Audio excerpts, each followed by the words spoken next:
from St. Louis Public Radio. This is St. Louis on the Air. There was a time, there was a place for us, for every voice that never sang, for everyone I trust. I am with you, I belong with you. I'm Sarah Fensky. Kishi Bashi is a world-renowned multi-instrumentalist and singer-songwriter. The Seattle-born violinist has toured with artists including Regina Spektor and Of Montreal and released some beautiful songs, like For Every Voice That Never Sang, released this past spring.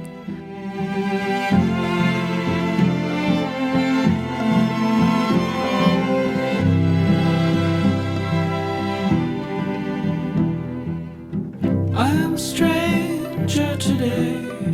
And that is For Every Voice That Never Sang by Kishi Bashi.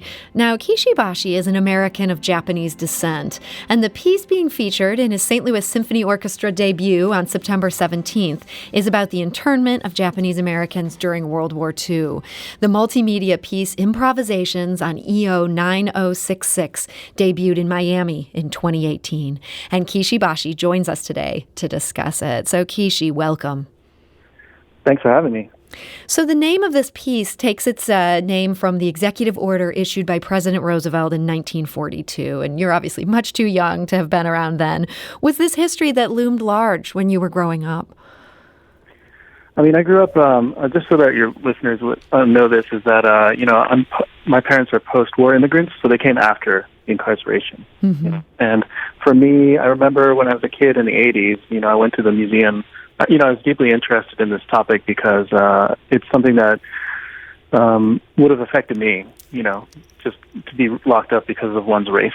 Mm-hmm. And I remember going to the National Smithsonian Museum, and they had an exhibit there, and I learned about it then. But it wasn't until a few years ago that I got really interested in it again.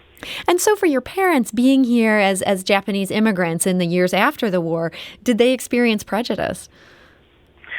I think, they were college professors in Seattle, had a big Asian community. So I asked them about this recently, and they didn't seem to feel it too much. But they do remember my mother was a graduate student, and she was, because she spoke Japanese, she went to interview a lot of survivors of the internment camps. And she remembers telling me that it was strange for her that they did not want to speak Japanese, or they could not speak Japanese, or that they didn't want to express their heritage. They were really afraid of doing that. They really didn't want to talk about it, honestly, back then. And now that you have dug into this history yourself, does that reticence make more sense to you? Yeah, I mean, it's because when you're, growing up as a post-war Japanese, Japanese American kid, I was always proud of my culture, and to not, I always tried to speak Japanese and read Japanese and connect with my culture, but to meet, as I met survivors and whole generations of people who were descendants who did not speak Japanese, it kind of really, it was really sad to see this kind of cultural divide that they had in their lives that they're still grappling with today. Mm-hmm. So as you dug into the research for this piece, you actually ended up visiting some of these internment camps. What was that experience like? I mean, a lot of them, they're in these very remote regions of America.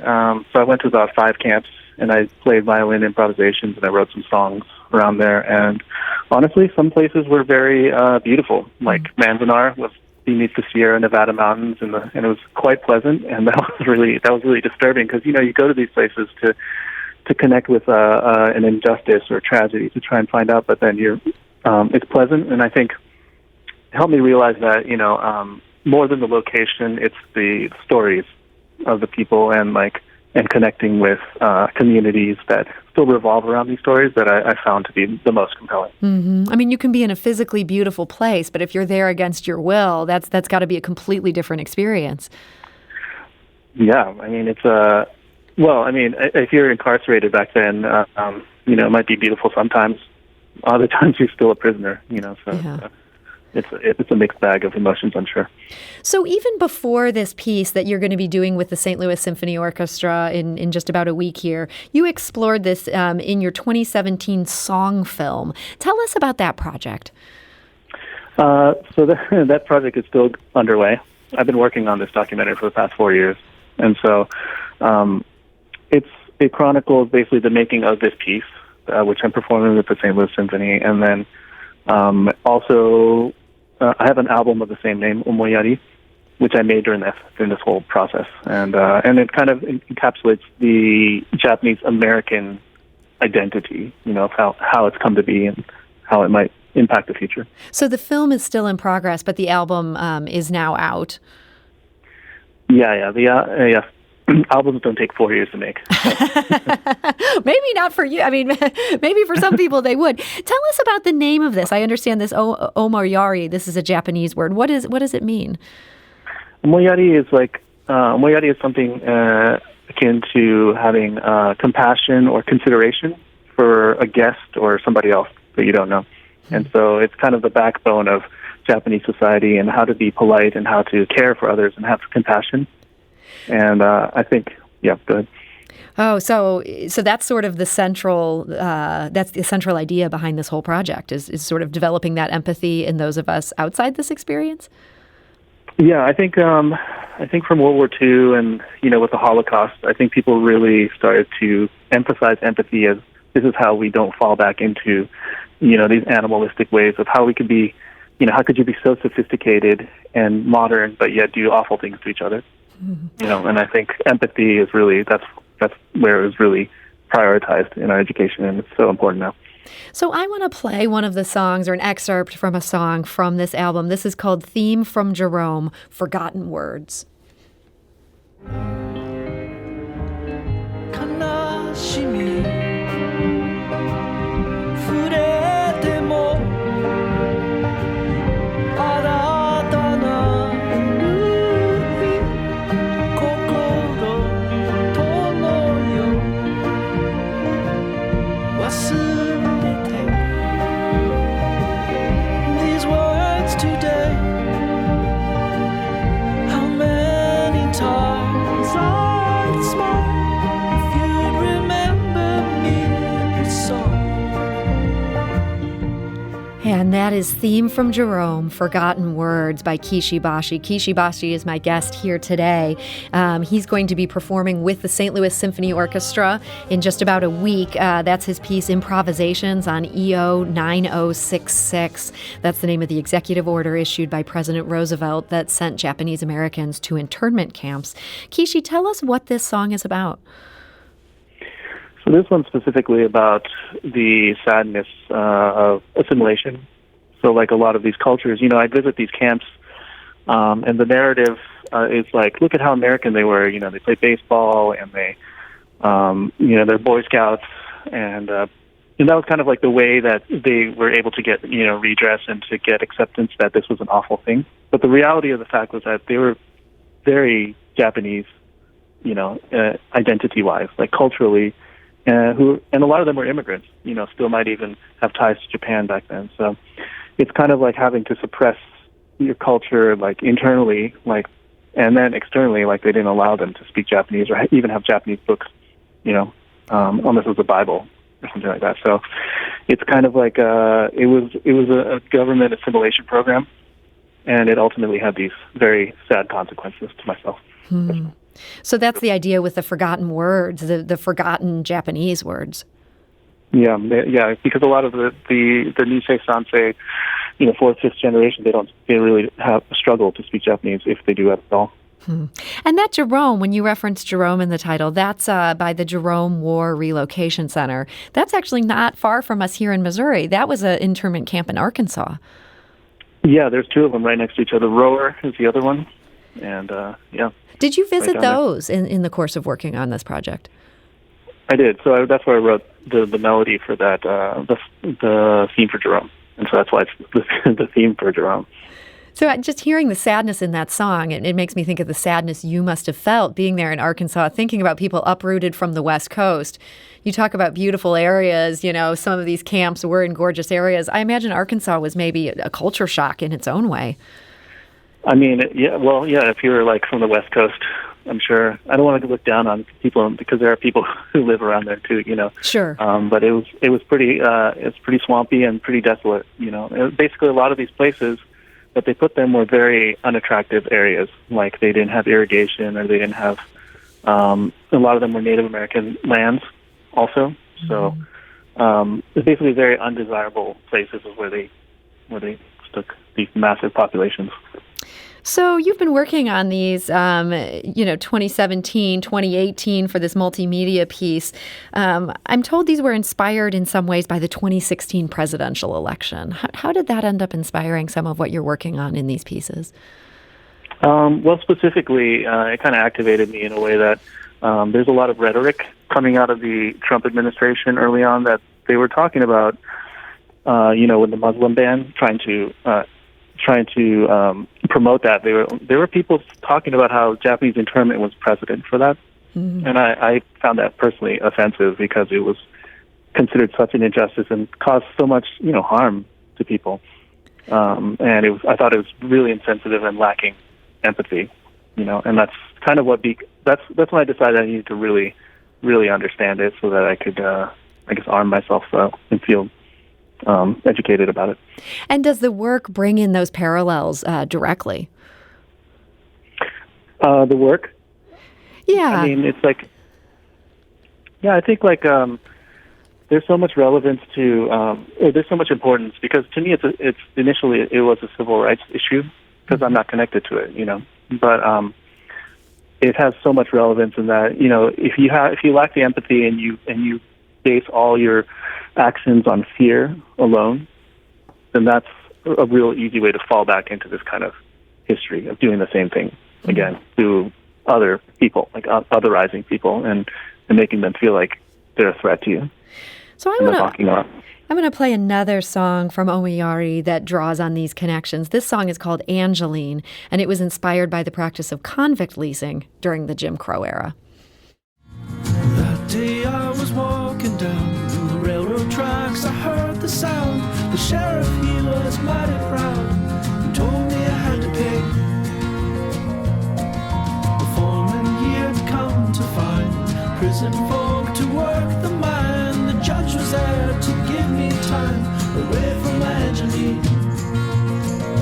Angeline, oh Angeline, she's the sweetest song that I could ever sing. And that is Angeline by Kishi Bashi. Kishi, tell us just a bit about this song.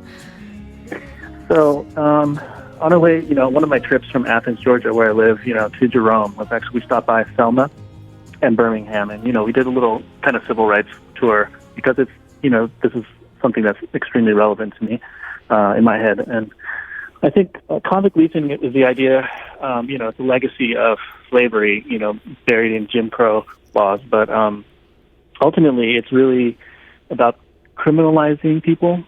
Like when you think of somebody going to jail or like behind bars or in a concentration camp, you automatically associate a negative association. And I think that's when, with African Americans, when they're criminalized through convict leasing, unjustly charged so that they could work in the labor camps, it's something that's, it takes generations to unravel, this kind of like criminalization of a race of people. And I think that's, as an Asian person especially, I felt, because Asians have a very strange place in the racial hierarchy of America. We're kind of in the middle, what they call the model minority. Mm-hmm. And so I thought it was very important to really bring up the fact that we need to have solidarity with all minorities in this country and know our history, our dark history.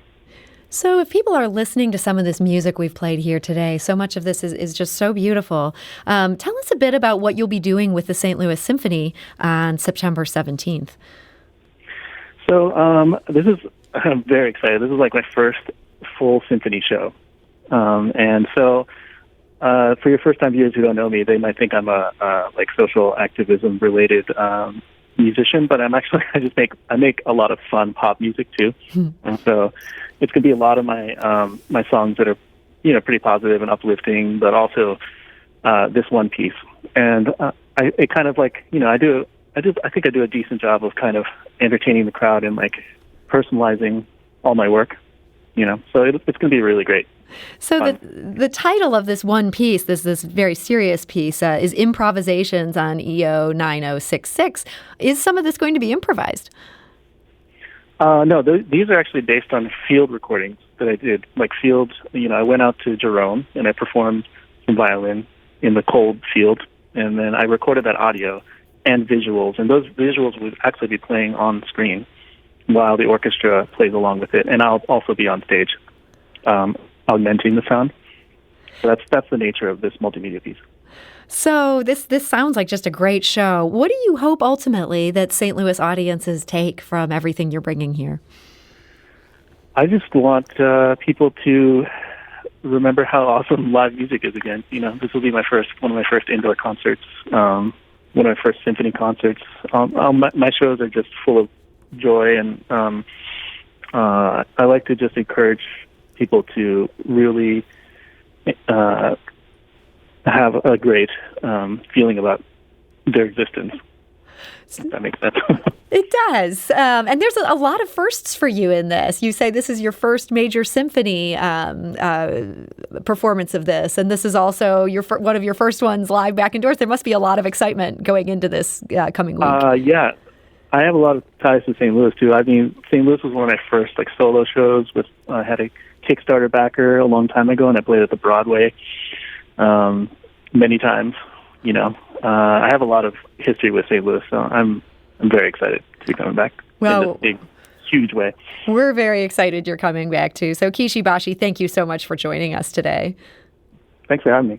We want to go out of the show with another song by Kishi Bashi. This is Summer of 42. This is again from Omayari, and it portrays a love story from the internment camps. The chaos of the war, the main man of everybody, but the memories I adore. We named our favorite sunset, but I remember very few. St. Louis on the Air is a production of St. Louis Public Radio. Understanding starts here. I look for you with every breath. A soldier wrecked with solitude. Climbed to the highest mountain and I shouted to our view. How was it? How was it? Do you find yourself regularly listening to episodes of St. Louis on the Air? Suggest us to a friend you think might enjoy our conversations. And leave us a review and rating on Apple Podcasts on the App Store. It's the simplest way to help people discover our show. Thanks. St. Louis Public Radio is a member-supported service of the University of Missouri, St. Louis.